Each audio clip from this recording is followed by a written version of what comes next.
February 1968, Binh Duong Province, 2 kilometers southeast of the Iron Triangle. Tommy Hendricks had 127 days left in country. But right now, kneeling at a tunnel entrance that exhaled cool air smelling of earth and human waste, those 127 days felt like a fantasy. The tunnel was barely 2 feet wide, pitch black. Somewhere down there, Viet Cong fighters might be waiting with knives, pistols, or booby traps. His squad had already lost Martinez. Gut shot by a spider hole 30 feet away, died waiting for a medevac that couldn't land. Now Captain Brennan wanted intelligence, documents, maps, anything, and that meant Tommy had to crawl into the darkness alone. Conventional doctrine said, throw grenades, pump CS gas, seal it with explosives. But Tommy was going to try something different, something the other tunnel rats called crazy. He clicked off his flashlight and pulled out a broken hand mirror. For the next 18 minutes, he would be alone underground with whatever waited below. And nobody on the surface expected him to come back up. Tommy Hendricks didn't choose Vietnam. The draft board in Kern County, California, chose for him. Born in 1948 in Bakersfield, he was supposed to inherit his father's auto repair shop on Chester Avenue. He was good with his hands, patient with engines, comfortable in tight spaces under hoods and chassis. The plan was simple: work at the shop, marry his girlfriend Linda, buy one of those new tract houses in Oildale. But the draft notice arrived 4 days after high school graduation in June 1966. His father, a Navy veteran of the Pacific, said little, just gripped Tommy's shoulder and told him to keep his head down. His mother cried. Tommy had no money for college deferments, and at 5'6" and 140 pounds of wiry health, the physical exam took 12 minutes. Linda promised to wait. She wore his class ring on a chain. He kissed her goodbye at the Greyhound station that August, and the uniform felt wrong, too stiff, too heavy for California's summer. Fort Polk, Louisiana. 9 weeks of August humidity that made even Bakersfield's summers feel mild. But here's the problem. They trained for conventional warfare, advancing through forests, establishing defensive positions, bayonet drills that seemed pulled from World War I. Vietnam wasn't that kind of war. Tommy, qualified expert with the M16, though the rifle jammed 3 times on the range. His drill sergeant insisted it was user error. Tommy said nothing. He was good at saying nothing. They assigned him 11B, infantry grunt, no special skills required, and sent him to Vietnam in December 1966. The moment the cabin door opened at Tan Son Hoot Air Base, heat and smell hit him like walking into an oven filled with rotting vegetables and jet fuel. Assigned to the 25th Infantry Division at Cu Chi, Tommy learned what training hadn't taught him on his first patrol. The jungle made no sense. You couldn't see 10 feet. Every sound could be death. His squad leader, Sergeant Kowalski, pointed out a nearly invisible wire across the trail. Grenade trap. Would have killed 4 of them. Training teaches you to advance, Kowalski said. This is surviving country. 3 weeks in country. Tommy's size became relevant in a way he hadn't anticipated. The Cu Chi district sat atop hundreds of miles of Viet Cong tunnels, underground hospitals, armories, sleeping quarters. A vast network the enemy had been digging since the French. Command had tried everything: water, CS gas, German shepherds, explosives. The VC just sealed off sections and kept using the rest. So what command needed was intelligence. And that meant someone had to go down into the darkness. Captain Brennan asked for volunteers during company formation. Need men small enough to fit, brave enough to go down armed with just a pistol and a flashlight. The formation went silent. Tommy stepped forward. Not from courage, from calculation. Maybe this gets me out of patrols. Maybe I die quick instead of bleeding out slow in a rice paddy. They gave him a week of training. An Australian advisor named Collins showed them the basics. Crawl on your belly, flashlight in one hand, pistol in the other. If you see enemy, shoot first. If tunnel narrows, back out. The VC booby-trapped everything. Punji stakes, grenades rigged to collapse tunnels, scorpions in jars. You'll be alone down there, Collins said. No backup, no radio. If you get stuck, if you get lost, if you die, we're not coming to get you. We'll just blow the entrance and move on. The other volunteers quit after 2 missions. Tommy kept going down. So why did Tommy survive when others quit? He adapted from working on engines in tight spaces. Move slow. Conserve light. Listen for breathing. Feel for air movement. Mark your path with chalk. But the other tunnel rats mocked his carefulness, called him Slow Tommy and Grandma, said he'd never clear a tunnel fast enough when command needed speed. Then, one day, 3 weeks before the Iron Triangle mission, Tommy dropped his hand mirror in the hooch. It cracked into a spiderweb pattern. The other tunnel rats laughed when he kept it. "What are you going to do? Check your hair, Hendrix?" But Tommy had an idea from working under cars. You could angle a mirror to see around an engine block without contorting yourself into impossible positions. What if you could see around a tunnel corner without exposing yourself? He tried it once. Used the mirror around a corner before moving forward. Saw a tripwire that would have killed him. He mentioned it to Collins, the Australian advisor. Collins frowned. Interesting idea, but too slow for combat clearing. You need speed down there, not caution. Now, 3 weeks later, kneeling at the entrance to what was clearly a major VC complex, Tommy had a choice. Do it the conventional way, fast, aggressive, probably dead within 5 minutes. Or try something different.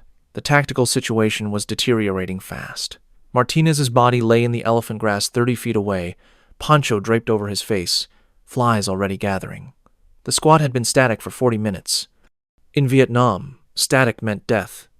Charlie could be flanking them right now, setting up an ambush. Brennan's voice crackled over Kowalski's radio. "Send your rat down. 15 minutes, then we extract regardless." 15 minutes. Tommy had been down tunnels that took 2 hours just to reach the first chamber. But orders were orders.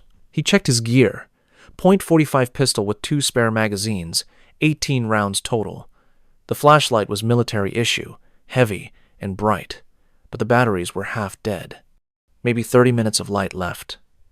Maybe, in his left cargo pocket, the broken hand mirror, 5 inches across, webbed with cracks. Kowalski barely looked at him, scanning the jungle. 15 minutes, Hendrix. Captain wants you back in 15. If I go down fast, I'm dead. You'll just be blowing a tunnel with my body in it. Kowalski keyed his radio. Alpha 6, my rat says. He needs more time. Static. Then Brennan's voice, tight with frustration. Negative. 15 minutes. We're sitting ducks out here. Tommy picked up the broken mirror. Then I do it my way. He clicked off the flashlight. The world went dark, except for filtered sunlight through the jungle canopy. He sat at the tunnel entrance, letting his eyes adjust, while his squad watched nervously. They didn't understand what he was doing, but working in darkness under cars, he'd learned something. Your eyes adjust, your other senses sharpen, and sometimes seeing too much gets you killed because you stop listening. He took 3 deep breaths, remembered Bakersfield, remembered Linda, remembered his dad teaching him patience with a stubborn bolt. Force it, you break it. Feel it, you solve it. Then Tommy Hendrix lowered himself into the tunnel. Tommy had no backup, no radio through 6 feet of earth, no way for anyone to help him if he ran into enemy soldiers, traps, or a collapse. But he knew something the other tunnel rats didn't understand. Speed wasn't survival in tunnels. Patience was. And the mirror, this cracked, stupid piece of glass, could let him see without being seen. This wasn't about glory. This was about getting back to the surface, getting through 127 more days, going home to Linda and the auto shop, and a life that didn't involve crawling through Vietnamese earth, wondering if the next breath would be his last. He clipped the flashlight to his belt, switched off, and extended the mirror ahead of him into the darkness. The tunnel angled down steeply, 3 feet in diameter. Walls packed clay reinforced with bamboo. Tommy crawled on his belly, the .45 in his right hand, the mirror extended ahead in his left. 6 inches at a time. Pause. Listen. The darkness was absolute. His breath sounded deafening in the confined space. Sweat ran into his eyes, stinging, mixing with red clay dust. The air tasted of earth and old smoke. The tunnel walls pressed against his shoulders. If he encountered enemy, he couldn't turn around. He'd have to shoot, back out, or die trying. He paused. felt air movement on his face, a gentle current flowing past him toward the entrance. That meant the tunnel continued ahead, probably opened into a chamber. The tunnel opened into a wider space. Tommy stopped at the threshold and did something unconventional. He pulled out a cigarette lighter. Not to see with, the flame would make him a perfect target. But he flicked it once, twice, and in those brief flares, he angled the mirror to see reflected glimpses of the chamber. Stone walls, bamboo supports, empty. But there was another tunnel opening on the far side, and what looked like a storage alcove to the left. He crawled into the chamber, staying low. The ceiling was maybe 4 feet high, enough to crouch, but not stand. He checked the alcove with the mirror and lighter technique. 2 wooden crates with Vietnamese military markings, possibly ammunition or supplies. The temperature had dropped to maybe 75 degrees. His shirt was soaked through. A 6-inch centipede, venomous, crawled across his left hand. He stayed still until it passed. The second tunnel descended further. Tommy noticed fresh scuff marks on the walls. Someone had been through here recently. Days, not weeks. His heart hammered. The mirror technique was working, but it was slow. He'd been underground maybe 4 minutes. 11 left. Tommy moved the mirror ahead, crawled 3 feet, stopped, listened. Mirror check. Advance. Listen. Repeat. Each cycle took about 30 seconds. Around a sharp left bend, the mirror caught something in a lighter flash. A wire at ankle height. He froze, backed up 6 inches, examined it without touching. Tripwire. Fishing line thickness. Nearly invisible. Connected to something above. Probably a grenade in the ceiling, rigged to drop or detonate. If he'd been moving fast with just a flashlight, he'd have missed it until his shoulder hit it. He pulled out his knife and carefully cut the wire near the wall. Felt the tension release. Somewhere above, a grenade hung loose but didn't fall. He marked the spot with chalk, a simple X on the wall, and continued. The tunnel narrowed. His shoulders scraped both sides now. The .45 was trapped against his chest. If he met someone here, he couldn't even bring the pistol to bear. They'd both just die. Struggling in the dark. Tommy's breathing grew faster. The old fear rose, the choking panic of being buried alive. His hands shook worse now, the mirror vibrating as he extended it. But he kept moving, because backing out meant Martinez died for nothing. The mirror flash revealed a larger space, maybe 6 by 8 feet, tall enough to stand. 3 tunnel openings led from this chamber, straight ahead, right, and angled down sharply to the left. This was a junction point, a hub in the tunnel network. Tommy swept the mirror around each opening. The straight tunnel showed bamboo bars, a blocking position. The right tunnel looked collapsed. The left tunnel, descending, had fresh boot prints in the clay floor. Someone had been here within hours. His mouth went dry. 8 minutes elapsed, 7 left. He could go back now, report a multi-level complex, active within the last day. That was intelligence. That was enough. Or he could go down the left tunnel and find whatever was at the bottom. The mirror shook in his hand, not just from adrenaline, but from exhaustion and fear. His shoulders ached. His knees were bleeding through his fatigues. The .45 felt slippery with sweat. He thought about Linda, about Bakersfield, about dying in a hole in Vietnam, his body left to rot. Then he thought about Martinez, gut shot, dying in the grass. Tommy descended the left tunnel. The tunnel dropped at a steep 30-degree angle. Tommy had to control his slide, bracing against the walls. The mirror was almost useless here. He couldn't stop to check ahead. He was committed. 20 feet down, the tunnel leveled out. Tommy stopped hard, breathing heavy. The air here was different, thicker, warmer. The smell of humans stronger. Not just old occupation, recent. He lay still for 30 seconds, listening. Nothing. Mirror check with lighter. Another chamber ahead, larger than the others. And something else, a different quality of darkness. Not total black, but very faint gray. Light from somewhere. Tommy clicked on his flashlight for the first time since entering the tunnel. The sudden brightness was blinding. He immediately clicked it off. If anyone was in that chamber, they'd seen the light. He waited, pistol aimed into the darkness. 30 seconds. Nothing. 1 minute. Silence. He extended the mirror, flicked the lighter.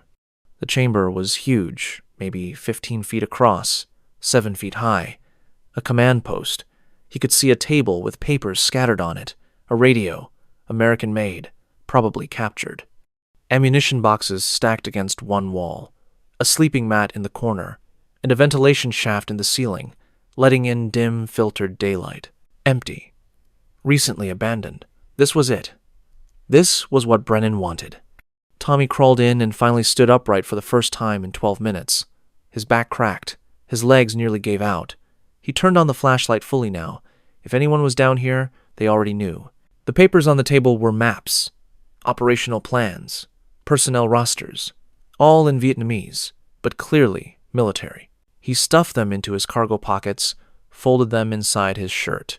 The radio was too heavy to carry, but he noted its make and model, an AN/PRC-25, American issue, captured gear.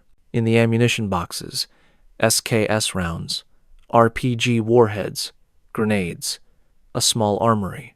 And on the sleeping mat, something that made his stomach turn.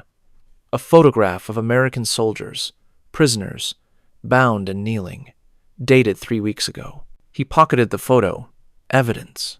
Then he heard it, voices above, Vietnamese, distant, but getting closer.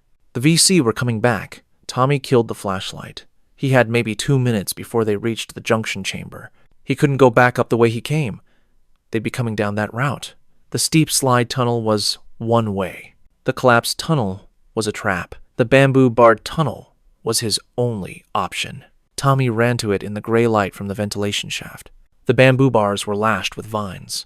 He pulled his knife and sawed through them, adrenaline making his hands fast. The bars came free. He crawled into the tunnel. Behind him, light appeared in the junction chamber. Flashlights, multiple people, voices in Vietnamese, angry, alarmed. They'd seen the cut vines. Tommy crawled faster than he'd ever moved in a tunnel. The mirror was forgotten, tucked back in his pocket. This was survival, not caution. His knees slammed against rocks. His elbows scraped raw on the walls. The documents in his pockets crinkled with each movement. The tunnel rose at a steep angle, toward the surface. He could feel it in his ears, the pressure change. Behind him, someone entered the bamboo tunnel. He heard the scramble of movement, the Vietnamese voice calling to others. Tommy pulled a .45, turned in the tunnel as much as he could, barely 45 degrees, not enough to aim properly. The VC flashlight appeared around the bend below him. Tommy fired 3 times. The .45 bucked in his hand, deafening in the confined space, the muzzle flash blinding. He couldn't tell if he hit anyone, but the light disappeared and he heard shouting, scrambling backward. He had maybe 10 seconds before they returned with grenades. Tommy climbed 20 feet, 30 feet. His lungs burned. The angle was near vertical now. He braced his back against one wall, feet against the other, inched upward. Light appeared above. Real light. Jungle canopy light. An exit. Tommy burst out of the tunnel into daylight and heat like a furnace. He was 200 meters from where he'd entered, in thick jungle, disoriented, voices behind him, VC following up the tunnel. He ran, crashed through bamboo and vines, no stealth, just survival. The documents crinkled and tore in his pockets. Blood ran from his knees, elbows, hands. His face was caked in red clay. He heard American voices. Contact, contact, his squad, engaging the VC that had come up the original entrance. Tommy ran toward the sound of M16 fire, broke through elephant grass and nearly got shot by Kowalski, who swung his rifle around before recognizing him. Jesus Christ, Hendricks. Go, go! Whole damn complex. They're coming up. The squad pulled back as VC emerged from multiple tunnel exits, the entire network waking up like a kicked anthill. Kowalski called for artillery. Brennan's voice on the radio, authorizing fire mission. They ran 300 meters before the shells started falling. The jungle behind them erupted, 105mm artillery, walking back and forth across the tunnel complex. Secondary explosions as ammunition cooked off underground. Tommy collapsed in the elephant grass, gasping, hands shaking so badly he couldn't hold his pistol. Kowalski grabbed the documents from his pockets, examined them quickly. Holy shit! These are operational plans. Battalion-level command. Brennan arrived 20 minutes later. He looked at the filthy, bloody tunnel rat sitting in the grass, still shaking. 15 minutes, Hendricks. Tommy looked at his watch. He'd been underground 18 minutes. Sorry, sir. Brennan examined the documents, the photo of the prisoners, the notes about the radio and ammunition. You got more intelligence in one mission than we've gotten in 6 months. How? Tommy pulled out the broken mirror, covered in clay and blood. Went slow, sir. Looked before I moved. 3 days later, based on Tommy's intelligence, the 25th Infantry conducted a sweep that captured 17 VC suspects and destroyed 2 more tunnel complexes before the enemy could evacuate them. Captain Brennan recommended Tommy for a Bronze Star with V device for valor. The citation read, "For exceptionally meritorious service, Specialist Hendricks' courage under fire and innovative approach to tunnel reconnaissance directly resulted in significant intelligence gains and tactical success." But here's what matters more than the medal. The other tunnel rats heard about the mirror technique.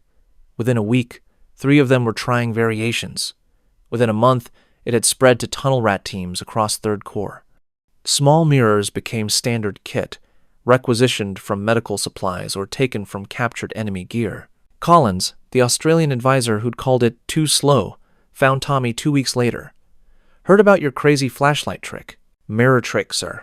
Whatever you call it, you started something. Battalion wants me to write it up for the Tunnel Rat Training Manual. By September 1968, tunnel rat casualties in the 25th Infantry Division dropped by 40%. Other divisions requested transfers of experienced tunnel rats to teach the technique. But officially, the Army never adopted it. The after-action reports noted innovative reconnaissance methods, but didn't specify what they were. Command didn't want to encourage slowness in an environment where speed seemed logical. So the method spread soldier to soldier. Listen, forget what they taught you. Hendricks' method keeps you alive. Go slow. Use a mirror. Don't be a hero. Tommy rotated out of Vietnam on August 15, 1968. He'd survived 397 days in country. He'd gone down 63 tunnels. He'd been shot at 11 times and had nightmares every single night for the last 6 months. He flew home on a commercial 707, still wearing jungle fatigues that smelled of red clay and fear. He stepped off the plane at Travis Air Force Base. There was no parade, no ceremony. A woman in the terminal spat on his boots and called him a baby killer. His father picked him up. They drove 4 hours to Bakersfield in near silence. His dad tried once. Rough over there? Yeah, they didn't talk about it again for 30 years. Linda had married someone else, a guy with a college deferment. She'd written Tommy in June. He'd read the letter in a firebase bunker during a mortar attack and felt nothing. Vietnam had burned feeling out of him. He went to work at his father's shop the week after getting home. Crawling under cars felt familiar, safe, but the sounds did. A backfire sent him diving under a workbench.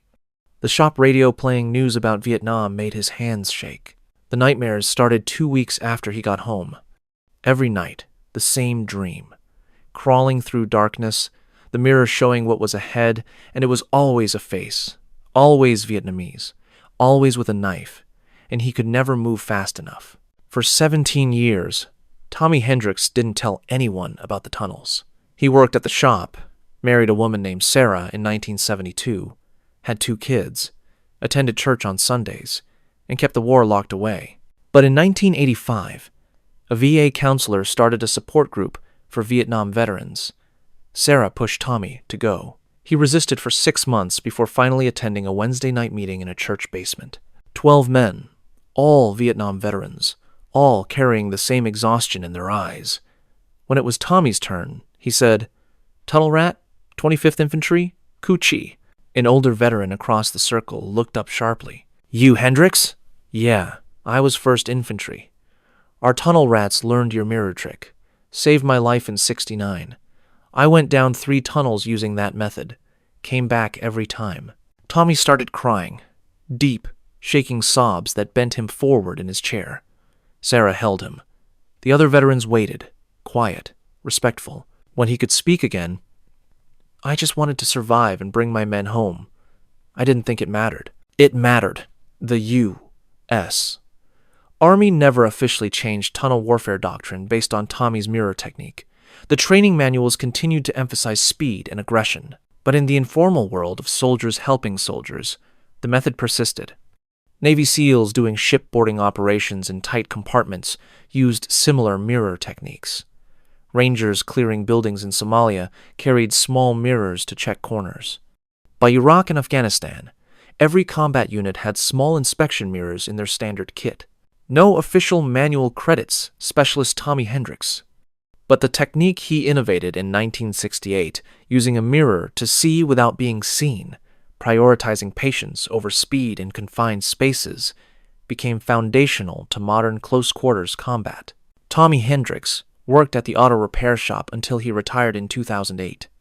He attended the Wednesday night support group for 33 years. The nightmares faded to once or twice a month. In 2015, a military historian researching tunnel rat operations found his name in declassified after-action reports and asked for an interview. "People think tunnel rats were crazy," Tommy said. "We weren't crazy. We were terrified. Every single time. But we did it because someone had to, and we figured out ways to survive that the manuals didn't teach. That mirror trick wasn't genius. It was just me trying not to die." The historian asked, "Do you think what you did mattered?" Tommy considered. "I think the method helped other tunnel rats survive. So yeah, it mattered. Not in a big way. Not like winning battles, but in small ways. Individual survival. That's all we had control over." Tommy died in 2019 at age 71. At his funeral, 12 Vietnam veterans attended. One of them, the man from the 1st Infantry, spoke. "Tommy Hendricks saved my life, and he never knew it. He saved a lot of lives he never knew about. That's the kind of war Vietnam was. You did your best, you helped who you could, and you carried it quiet." His name isn't on any memorial specific to tunnel rats. There are no monuments to his mirror technique. But in veteran circles, particularly among those who served in close-quarters combat, the story persists. The tunnel rat who went slow, who used a broken mirror, who survived 63 descents and came back every time. Tommy Hendricks' story isn't about glory. Vietnam didn't have glory, just survival and sacrifice. But his innovation, born of fear, refined by necessity, spread by soldiers helping soldiers, shows that even in the most controversial war, individual acts of courage and ingenuity still mattered, not to win the war. That war was already being lost, but to bring men home, to survive another day. And sometimes, in the darkness beneath the earth, that's enough. What would you have done with a pistol, a broken mirror, and a 2-foot hole leading into darkness? Could you have gone slow when everything in you screamed to move fast? Could you have trusted patience over panic? Tommy's mirror technique seems obvious in hindsight, but in 1968, in the chaos after Tet, it took courage just to try something different, and it took 63 descents to prove it worked. What part of this story stayed with you? Did you know about tunnel rats, about the vast underground networks beneath Vietnam, about the young men who volunteered to crawl into darkness armed with almost nothing? If you served in Vietnam, or know someone who did, let us know in the comments. Because sometimes courage and controversy coexist, because soldiers deserve honor even when wars don't, because these men fought for each other, even when they questioned why, and because Tommy Hendricks figured out how to survive, and then taught others to survive, and that small act saved lives that were worth saving. If this story made you think differently about Vietnam, share it. Someone needs to hear how a 19-year-old kid from Bakersfield, armed with a broken mirror and stubborn patience, changed how soldiers survive in the dark. These stories deserve to be told. All of them, even the complicated ones, especially the complicated ones.